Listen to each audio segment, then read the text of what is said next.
an awakening, now that the fire is lit to guide my way. For we are many, waiting to be answered for in row. Victims all.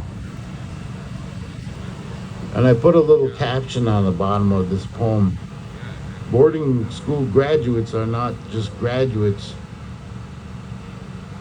They are survivors of the worst form of assimilation.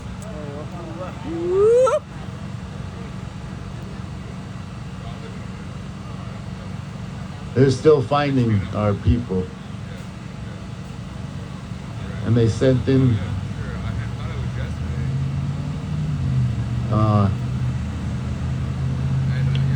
stripped them of everything. And all they needed was a piece of paper saying that the family was not able to care for those children, and they took them far away from home. I believe Pennsylvania was the first boarding school. Carlson. Then Canada had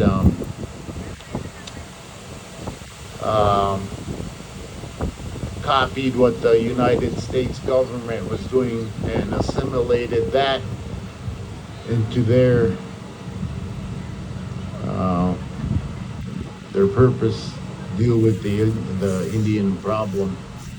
Kill the man, save the Indian was the policy.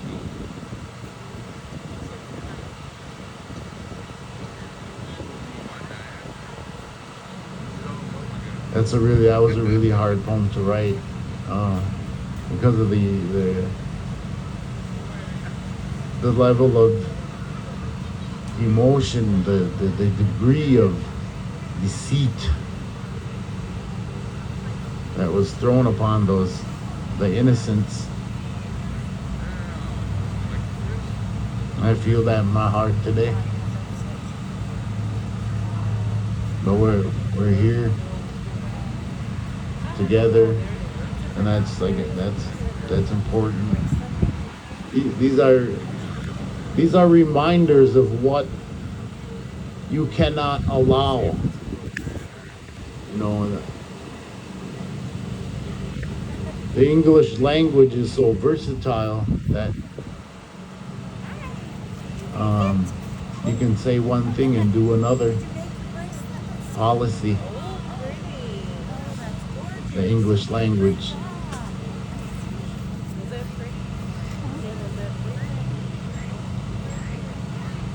And that was in God Is Not Here.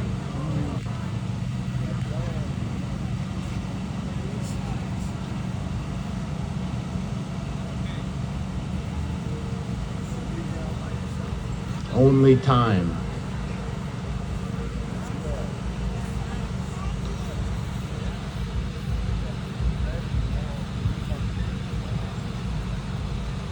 If my peace were to be dark this time around, then I have arrived.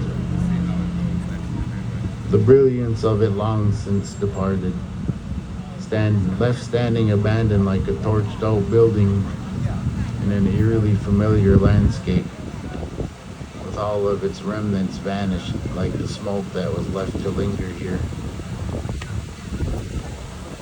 No need to search anymore for something invisible to me. Regret here plays like music on raven's wings, turned to ash, fleeting throughout my mind like a haunted phantom, weaving shadow. The only sound left for me to hear in the stunning silence of this place and the stillness of it all that shivers within. I wonder if it remembers the things that softly stirred here and the magics that were prayers to be answered in so many beautiful colors. Oh, the life squandered to get here. Forgive me, for I have not the strength to return to the promises unfulfilled that I made to you with my eyes closed and jaded heart, burying it along the way. For I I only have time left to go and a place to find. Only time.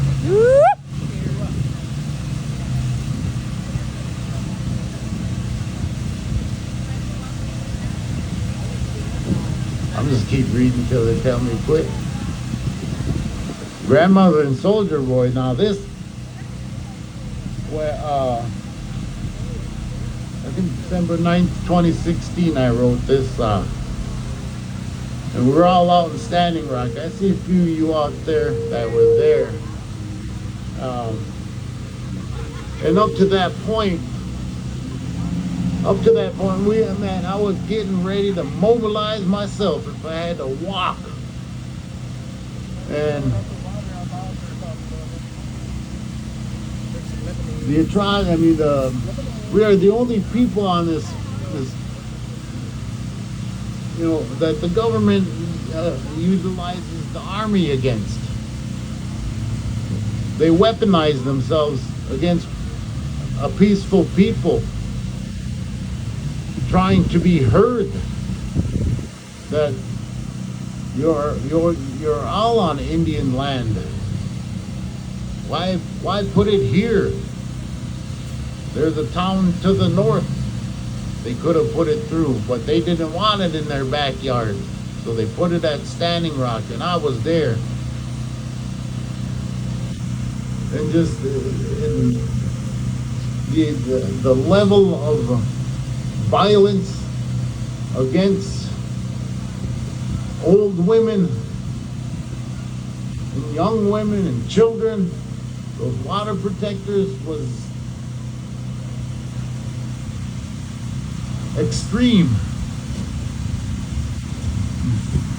And they give a guy a nightstick that can't count to 10, and they break somebody's head open, and things like stories like that, and when I'll Call the Veterans came out,